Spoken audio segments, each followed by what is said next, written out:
Hey dear, what's your name? I am from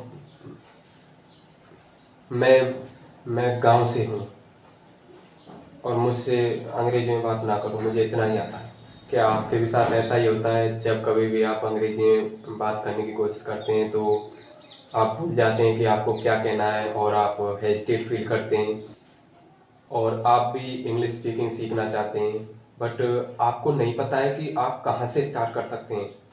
You also want to speak in English, but you don't know where to start.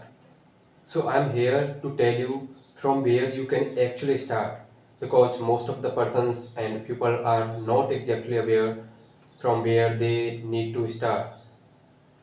क्या होता है कि अधिकांश लोग शुरुआत में ही ऐसी गलतियां कर देते हैं जिनसे वो कभी भी इंग्लिश स्पीकिंग को समझ ही नहीं पाते हैं कि वास्तव में इंग्लिश स्पीकिंग होती क्या है। सो इंग्लिश स्पीकिंग को शुरुआत करने के लिए वहाँ पे कुछ टिप्स एंड ट्रिक्स का यूज करना है कि हम कम समय में एक अच्छी और बेहतर इंग्लिश स्पीक कर सकें, बोल सकें। तो मैं आज इसी टॉपिक के साथ यहाँ आया हूँ और कामना है कि आप इस टॉपिक को ज़रूर और अवश्य से लाइक और प्यार देंगे। See you soon in the video.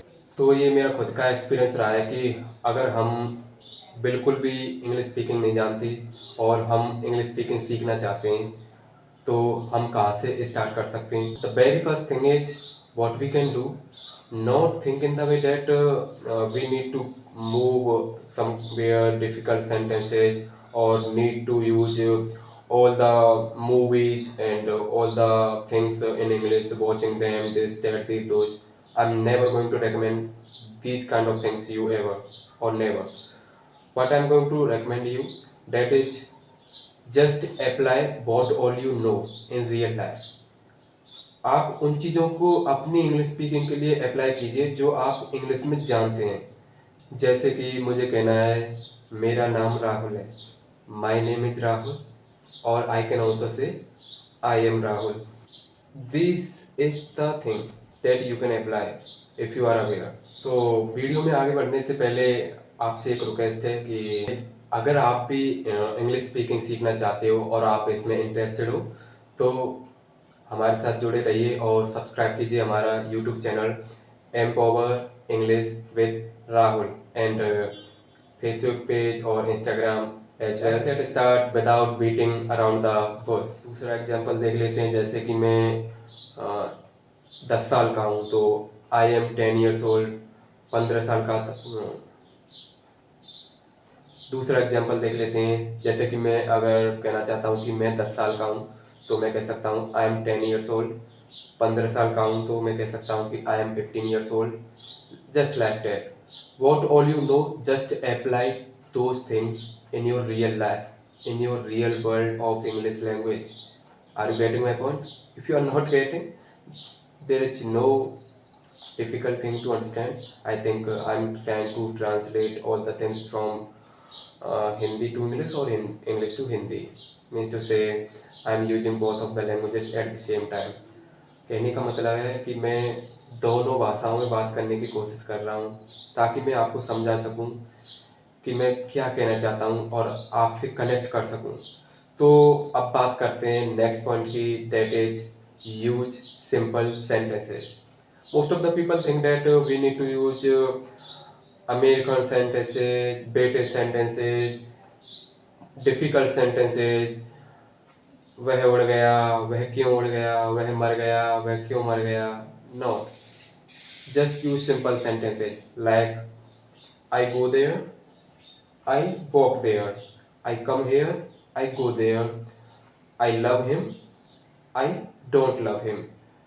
This kind of sentences, if you know. Move to the another or third one point, that is just improve your vocabulary words every day. At least 5 words you need to improve or you need to remember. You need that to will increase your vocabulary and it will also help you to build a confidence in English speaking. Now it's time to talking about the fourth one point, that is start imitating others, just copy them. कहने का मतलब है कि जो भी बंदा या कोई भी व्यक्ति जिस तरह से अंग्रेजी में बात करने की कोशिश कर रहा है, आपको उनसे उनकी बात को कॉपी करना है अपने माइंड में, कि जो कुछ भी वो कह रहे हैं मैं कैसे उस बात को बोल सकता हूँ, मैं कैसे उस बात को रिप्रेजेंट कर सकता हूँ। आप पहले उन शब्द को सुनिए और उनमें से आप कितना समझ पाए कितना नहीं, उनको अपने अपने माइंड में नोट कर सकते हैं, या फिर आप एक नोटबुक भी मेंटेन कर सकते हैं। You can write them down in your notebook or you can also remember in your mind. So move to the another thing, but before that let me complete the fourth one topic, or not, sorry, it was slip of my tongue. Hindi में हम इसको कहते हैं कि गलती से निकल गया, it was slip of my tongue, just like that. So अब बात कर लेते हैं कि आई एम स्क्रैचिंग माई नेक, मैं अपनी गर्दन खुजा रहा हूँ, तो because I am doing something, so I am teaching you somewhere English, so that's why it's part of teaching you, so I have taught you something else apart from talking about the main 4 points. So talking about the fifth one point, that is to apply all those 4 points consistently, what all I have told you before.